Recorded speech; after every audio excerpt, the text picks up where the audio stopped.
Hello everyone, this is Russian with Dasha. This video is going to be in Russian, so if you speak English, please turn on the subtitles.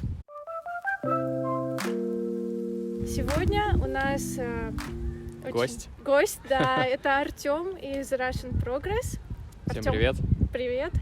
Если вы с Артёмом не знакомы, ссылка в описании, заходите на его канал, смотрите видео, и мы сегодня с Артёмом поговорим об отношениях и о вообще русских девушках. Мне очень часто в директ приходят сообщения, пишут, что мне сделать, я хочу встретить девушку, мне нужно выучить русский язык, как мне познакомиться с русскими девушками, с украинскими девушками, которые говорят на русском. Как ты считаешь, правильно ли иностранцы думают, что в России и в Украине самые красивые девушки? Конечно, я думаю, что это правильно. Да, в Польше тоже красивые девушки. Ну, вообще, славянские девушки очень красивые. Многие голубоглазые, блондинки, со светлыми волосами. Физически просто они красивые. Ну и второй фактор — это то, что все-таки в России, там, в Украине, Беларуси и так далее чтут и более актуальны какие-то традиционные такие взгляды на семью, на отношения, то, что девушка хранитель домашнего очага, там, я не знаю, вот такие всякие вещи, то, что девушки русские больше ухаживают за собой, потому что они хотят быть привлекательными. Какие есть способы знакомства? Говорят, Тиндер — хороший способ познакомиться. Ну, я обычно либо через Инстаграм, либо через жизнь. Просто, жизнь? Ну, да, какие-то встречи. В смысле, я думала, это приложение какое-то. Нет. Сейчас в основном, мне кажется, проще в интернете познакомиться. Ну, не через какие-то сайты знакомства. На Тиндере, например, или в Инстаграме. А Тиндер — это не сайт знакомств, по-твоему? Тиндер — это приложение. То есть это не... Ну, это же все равно сайт знакомств. Ну, сайт знакомств — это для бабушек такое, знаешь, типа в Одноклассниках. У меня бабушка вот сидит, там, в Mail.ru, там, заходит. Нет, подожди, ты путаешь. Есть сайты знакомств, когда ты прям делаешь свою карточку, и там пишешь, какие отношения ты ищешь. Просто я, например, со своим мужем познакомилась как раз-таки на сайте знакомств. Да? Если говорить о моем опыте знакомств с девушками из других стран, то, как правило, это связано с языком. То есть, например, она может изучать русский, ты учишь там какой-то другой язык, и вы можете просто общаться, а потом, может быть, из этого что-то и вытечет, какие-то отношения. Обычно как-то так. То есть группы по интересам, да? Да, то есть найти какой-то общий интерес, мне кажется. Вот. А вообще, конечно, проще знакомиться в жизни. Я сегодня, например, с девушкой познакомился. Вот. Как это было? Да, расскажи, дай нам мастер-класс. В метро просто мне понравилась девушка. Я в телефоне написал, если хочешь погулять, оставь свой Инстаграм. Как это романтично. Дал ей телефон, то есть молча я ничего не говорил, дал ей телефон. Все, она написала Инстаграм, и все. И мы добавились. Возможно, мне помогло то, что я был в маске. Вот. Такой антивирусный вариант знакомства, да, когда не нужно открывать рот. Да, лайфхак. Либо можно на улице просто подойти к девушке и сказать: здравствуйте, не хотите ли попить кофе вместе? Или что-то типа того. Да, и например. Я заметила, что как только я переехала в Санкт-Петербург, в принципе, ко мне стали чаще, чем в Новосибирске, подходить, знакомиться. И в основном сразу спрашивают, например, девушка, можно с вами познакомиться? Это тупо, мне кажется. Можно с вами познакомиться? На самом деле, мне кажется, да, это немножко тупо, потому что как-то она сразу тебе, скорее всего, скажет нет. Поэтому да. можно, например... ты когда подошел, ты уже знакомишься. Зачем спрашивать, можно ли? Поэтому, наверное, проще просто сказать: привет, давай с тобой сходим куда-нибудь. Ты мне понравилась, или ты красивая, и все, потом предложение встретиться. Да. Либо еще, мне кажется, можно спросить совет. Например, если вы впервые в городе, можете подойти к девушке и спросить: здравствуйте, подскажите, куда я могу сходить, или где мне увидеть что-то, как мне пройти куда-то. И вообще у нас в России люди очень дружелюбные и любят помогать, любят давать советы особенно. И как раз можно спросить о чем-то, спросить дорогу, спросить, где здесь классные бары, и таким образом знакомиться. Да. Очень часто бывает, пишут парни, и они начинают сразу очень фамильярно общаться. То есть, например, если даже в вашей стране принято называть кого-то, кого вы еще не знаете, мой друг, моя подруга, в России люди достаточно закрытые, и сразу же пытаться как-то общаться с ними очень близко, это неправильно. Да, типа писать: я увезу тебя там за 1000 морей, поехали ко мне, ты прекрасна, там 1 000 000 сердец, я такой никогда не видел, там, ну и так далее. В таком духе это сразу, мне кажется, отталкивает, правда. Да, еще отталкивает, когда сразу начинают писать, где ты живешь, я хочу быть твоим другом. Люди просто не понимают, что можно такой напористостью девушку, наоборот, напугать и оттолкнуть. И спрашивать: если я приеду, давай с тобой погуляем. Нет, лучше так не делать сразу. Просто, наоборот, заинтересуйте какими-то своими качествами, своими интересами. Спросите о какой-то нейтральной вещи.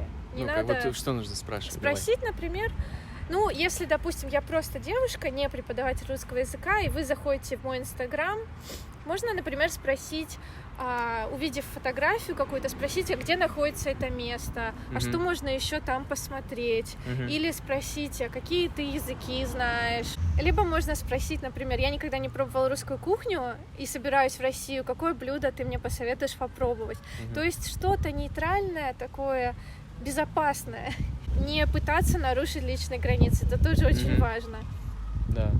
Парням с Запада я наоборот скажу, что иногда они считают, что русские девушки довольно грубые, потому что из-за того, что у нас разница в менталитете и разница в языке, в русском языке мы, например, скажем: дай мне, пожалуйста, что-нибудь, да, а в английском ты обязательно добавишь много дополнительных слов. Ну да, в британском английском особенно. И когда вы общаетесь на английском с русскими девушками, вам может показаться, что она немножко грубит или очень прямолинейно. Нужно изучать русский язык, тогда вам точно будет русский язык проще. Девушек.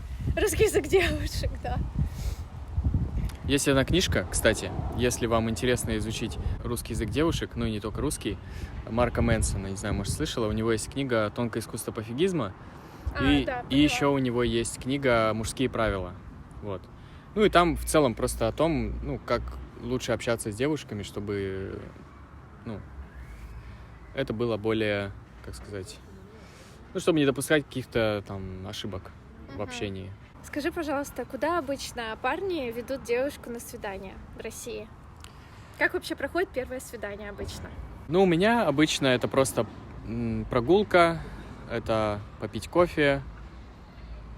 Вот так. Я не знаю, я не заморачиваюсь особенно, то есть какие-то там локации сильно не придумываю, то есть просто погулять, пообщаться. Лучше, понятно, не идти в кинотеатр там, чтобы пообщаться.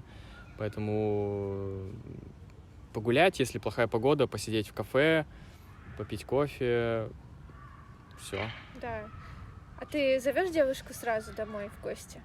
Нет. Да, то есть тоже надо иметь в виду, что это отпугивает, когда если вы сразу зовете девушку это к себе, подозрительно как-то. Да, немного подозрительно, поэтому лучше позвать в какое-то такое место, где можно пообщаться, где не громко и при этом есть чем заняться. Если вы встречаетесь с девушкой из России, из Украины, платите за нее. Не удивляйтесь, если она будет ожидать от вас, во-первых, цветов на свидании, во-вторых, если она будет ожидать, что вы оплатите весь счет и, возможно, посчитает вас грубияном, если вы предложите разделить счет. То есть это все очень индивидуально. Лучше не предлагать разделить счет девушке. Если она сама предложит, тогда можно сказать, окей, но лучше нет. Девушки в России, в Украине, в Беларуси очень заботливые в первую очередь. Они всегда о вас позаботятся, у них такой инстинкт иногда бывает. Материнский, да, иногда даже чересчур. Но они любят внимание, любят делать приятное и, допустим, приготовить любимое блюдо для вас, например, что иногда удивляет парней с Запада. Но вы должны знать, что также, наверное, из отрицательных черт это ревность достаточно сильная. Я считаю, считаю, что все-таки у нас девушки немного собственницы. Как ты думаешь? Ну, зависит от девушки, я думаю. И от парня тоже, наверное. И от парня. В школе тебе вообще было просто общаться с девочками? Ты вообще был популярным парнем в школе? Нет, не особо. Я не особо был популярен в школе. У меня была безответная любовь с моей стороны. У меня в школе девушки, по-моему, даже и не было. Вот, на протяжении всего моего школьничества. Ну, в принципе, у меня так же. Вот. Поэтому как-то так. Я просто вспоминаю своих одноклассниц, и мне кажется, в России девушки взрослеют быстрее, чем парни. Да. И они уже очень рано начинают краситься, очень рано начинают за собой ухаживать, а парни все еще в таком пубертатном периоде. Да. Чем старше я становлюсь, тем как бы проще мне становится общаться с девушками, потому что я в 20 лет выглядел как на 15. То есть я можешь ставить фотку, я тебе отправлю. Реально, и, соответственно, мне кажется, девушкам интереснее общаться там с более каким-то, не с мальчиком каким-то, а с молодым человеком постарше. С мальчиком с бородой. С мальчиком с бородой, да. Тогда у меня не было бороды. Как знакомиться с родителями? Тебя когда-нибудь знакомили с родителями? Меня никогда не знакомили с родителями. Нет, ё-моё. У меня не было таких прям долгих. Мои самые долгие отношения длились полгода. А нет.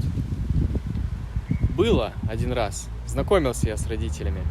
С родителями надо быть просто хорошим. Вообще надо быть собой, но желательно не быть немножко лучше, чем ты есть, наверное. Важно еще узнать имя, отчество родителей.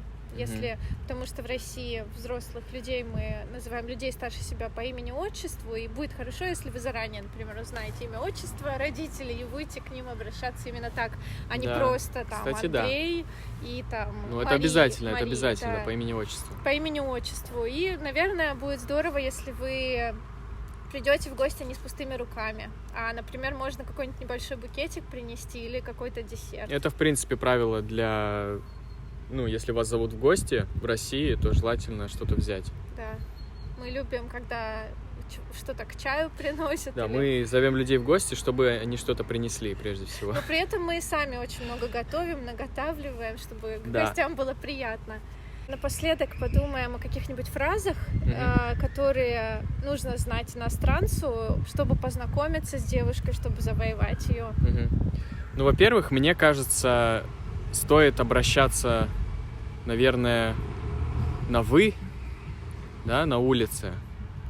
В интернете спорно, надо подумать, смотреть по ситуации. Да, либо обратиться первый раз на «вы», а потом спросить, можно мы перейдем с тобой на «ты». Да, и контекст, конечно, понятно, если вы в баре, будет, в таком молодежном, будет странно, если вы на «вы» обратитесь, зависит от контекста. Если вы смотрите оперу, то тогда на «вы», или в музее. Фразы, хочешь погулять? Нормальная фраза? Да, пойдем попьем кофе. Пойдем попьем кофе, да. Приезжайте в Россию. Но самое главное, я считаю, что если вы приезжаете в Россию, не делайте для себя прямо самоцелью знакомство с девушкой. Все-таки первоначально это знакомство с культурой. Да, первоначально Россия. Сначала Россию посмотрите, потом... Да, не надо тут наших девушек. И попробуйте интересоваться культурой страны, и, может быть, этим самым заинтересовывать, а не тем, что вы просто хотите найти здесь жену. Все-таки такие предложения немного пугают девушек в интернете. Спасибо, Артём, за мне очень этот интересно разговор. было. Да, мы на таком пригорочке сидим очень долго, искали место для съемок. Переходите на канал Артёма, если уже вы посмотрели это видео, и мы продолжим наш разговор. Да. Спасибо. Пока.